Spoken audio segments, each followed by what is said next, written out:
दोस्तों, पिछली बार हमने राष्ट्रकूटों पर अपनी बात ख़त्म की थी। रीराइटिंग ऑफ इंडियन हिस्ट्री के इस अगले भाग में हम आगे की बात करेंगे। तो जो कन्नौज थी वो पाल वंश, गुर्जर प्रतिहार राजवंश और राष्ट्रकूट, इन तीनों के लिए एक ट्रायंगल सा बनता था। तीनों की बारी बारी से तीनों का अधिकार इस पर होता था। तो जिसका अधिकार होता था कन्नौज पर, वही फिर एक तरह से राज करता था, वही सबसे डोमिनेंट माना जाता था। हालांकि राष्ट्रकूटों ने जब भी इस पर अधिकार किया, चाहे वो इंद्र तृतीय रहे हों या गोविंद तृतीय रहे हों, तो वो अधिकार करके कन्नौज पर किसी और को गद्दी पर बैठाकर वो वापस चले गए। वो इसी तरह का अभियान वो करते थे, क्योंकि उनका जो राज्य था वो महाराष्ट्र के आसपास का राज्य था, हालांकि काफ़ी बड़ा राज्य था। तो ये स्थिति लगभग 1000 ईस्वी के आसपास तक चलती रही। और 1000 ईस्वी से पहले अगर हम बात करें तो एक हिंदू शाही राजवंश होता था, जो कि जंजवा राजपूत भी उनको कह सकते हैं। कुछ लोग कहते हैं जंजवा राजपूत थे, कुछ ब्राह्मण भी उनको कहते हैं। तो वो हिंदू शाही राजवंश की जो राजधानी थी वो कपीसी थी, जिसमें आजकल आपने सुना होगा अफ़गानिस्तान में जो बगराम एयरपोर्ट है, जो बगराम है, बगराम कपीसी को ही बोलते हैं। उनकी 5 राजधानियाँ थी। वो बहुत संघर्ष करता रहा ये परिवार। पहले राजा जयपाल, फिर उनका बेटा आनंदपाल, फिर सुखपाल, और फिर ये त्रिलोचनपाल, फिर भीमपाल। इस तरह वो लगातार उनका परिवार संघर्ष करता रहा, जो अरब इन्वेडर्स थे या मुस्लिम इन्वेडर्स थे। और जो गजना इसको बोलते थे, जहाँ अल्पतगीन और फिर उसका गुलाम सुबुकतगीन और सुबुकतगीन का बेटा जो महमूद गजनवी था, ये गजनी पर इन्होंने अधिकार किया। और जो उसके बाद उनकी जो दूसरी राजधानी बनी, क्योंकि उस क्षेत्र में काफ़ी कुछ इनका प्रभाव बढ़ने लगा, तो फिर इनकी अगली राजधानी पेशावर के पास थी, जिसे वहिंद कहा जाता था। तो जो जयपाल थे हिंदू शाही राजवंश के, उनको पंजाब का वंश भी माना जाता है, कि पंजाब की डायनेस्टी भी, क्योंकि बाद में अफ़गानिस्तान से वो फिर जो उनकी राजधानी थी कपीसी यानी बगराम, फिर वो वहिंद पेशावर में आ गए। तो पेशावर के पास फिर आगे इस तरफ का जो इलाका था वो उनके पास था, और उन्हीं के अधीन था, जो पंजाब का इलाका था। तो इसलिए उनको पंजाब की डायनेस्टी भी माना जाता है। तो राजा जयपाल का महमूद गजनवी और पहले इसके पिता सुबुकतगीन के साथ जो सामना हुआ, वो 1000 ईस्वी से पहले ही राजा जयपाल ने, जो बहुत ही दूरदर्शी व्यक्ति थे, गजनी पर आक्रमण कर दिया था 986-87 में। लेकिन वहाँ बहुत बर्फीला तूफान आने के कारण उनको वापस हटना पड़ा, उनकी काफ़ी हानि हुई। और फिर महमूद गजनवी जब 1000 ईस्वी से कुछ वर्ष पहले यानी 997 ईस्वी में गद्दी पर बैठा, तो 1000 के आसपास उन्होंने राजा जयपाल के जो सीमावर्ती क्षेत्र थे उन पर आक्रमण शुरू किया।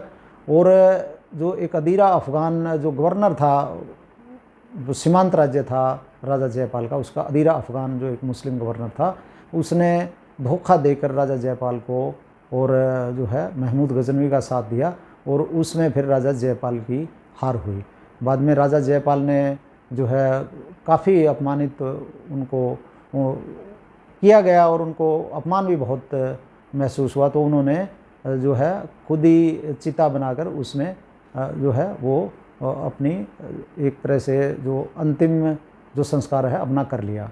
और उनके बाद उनके पुत्र आनंदपाल ने बहुत संघर्ष किया एक लड़ाई में। तो वो महमूद गजनवी से जीतते जीतते ही रह गए, जब उनका हाथी बिदक कर युद्ध क्षेत्र से बाहर चला गया, जिसमें काफ़ी राजाओं ने उनकी मदद की थी, भारतीय राजाओं, जिसमें राजा भोज भी थे, जो भोजपाल जो परमार राजा थे, और भी कई राजा उनके साथ थे, जिसमें उन्होंने अपनी सेनाएं भेजी हुई थी। फिर उनके बेटे जो है सुखपाल, जो मुल्तान के हिंदू राजा थे, उनको महमूद गजनवी ने एक बार हरा के मुसलमान बना दिया था, वो वापस हिंदू बन गए। तो 2 बार उन मुल्तान पे आक्रमण किया सुखपाल के ऊपर। और फिर त्रिलोचनपाल तो लगातार संघर्ष करते रहे। जो है एक बार तो कश्मीर के जो सेनापति थे तुंग, उनके साथ मिलकर उन्होंने महमूद गजनवी को हराया। महमूद गजनवी को एक ऐसा विजेता जो सिलेबस में हमें पढ़ाया जाता है, जो कभी भारत में हारा नहीं, लेकिन ऐसी बात नहीं। तो वो 4 युद्ध हारा महमूद गजनवी यहाँ पे। 2 बार वो कश्मीर में हारा, एक बार तुंग और त्रिलोचनपाल ने हराया उसको, वो भाग के वापस गजनी भाग गया। 2 बार रानी दिद्दा वहाँ की तब राजकुमारी थी, जो कि काबुल शाही जो हिंदू राजवंश था उसकी राजकुमारी थी। उस जब तक वो रानी की शादी हुई तब तक काबुल में हिंदू राजवंश था। तो 2 बार रानी दिद्दा ने हराया, कश्मीर की रानी थी, हिंदू रानी, बहुत ही बहादुर महिला थी। उसके बाद चंदेल राजा विद्याधर थे, उन्होंने महमूद को के सामने जो है अपनी बहुत बड़ी सेना जो उन्होंने वहाँ पे तैनात की हुई थी। तो महमूद इतनी बड़ी सेना देखकर घबरा गया और उनके साथ समझौता किया, कुछ हाथी लिए, कुछ किले दिए और इस तरह वहाँ से चलता बना। चंदेल राजा जिन्होंने खजुराहो के मंदिरों का निर्माण किया था। और उसके बाद जब उसने 1025 में सोमनाथ को लूटा, वो तब राजस्थान के रास्ते गया था, अजमेर के रास्ते, और जो है सोमनाथ गया था। और वापसी में वो मुल्तान सिंध से होता मुल्तान के से गया था।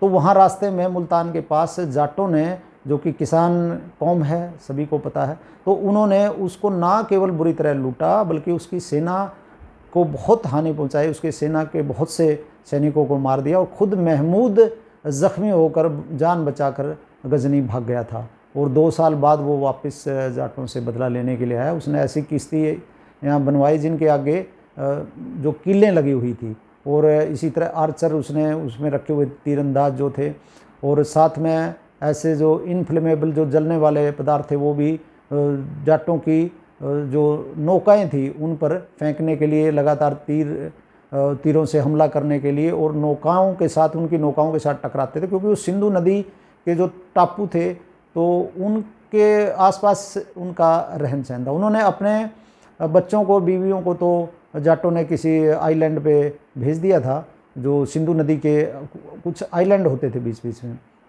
और खुद सिंधु नदी में उन्होंने जो है इसका मुकाबला किया। लेकिन क्योंकि ये उस तरह की तैयारी में गया था तो उसमें काफ़ी सारे जो है उस वक्त जाटों के जान माल का नुकसान तो हुआ, लेकिन बाद में इन्होंने फिर इसके पुत्र को कुछ साल बाद जाटों ने बहुत बुरी तरह हराया था। इसके मरने के बाद, जो 1030 में महमूद गजनवी मर गया था, तो उसको बंधक भी बना लिया था। फिर बाद में जो तिल्क एक सेनापति था, हिंदू सेनापति, कुछ हिंदू बचे हुए थे तब महमूद गजनवी की सेना में था, उसने फिर समझौता करके जाटों से को धन देकर छुड़वाया था।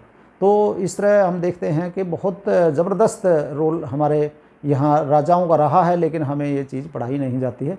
तो दोस्तों आज इतनी ही बात करेंगे, अगर और ज़्यादा बात करेंगे तो ये वीडियो ज़्यादा लंबी हो जाएगी। अगली बार आपसे फिर इस विषय पर बात करेंगे और आगे बढ़ेंगे। तब तक धन्यवाद।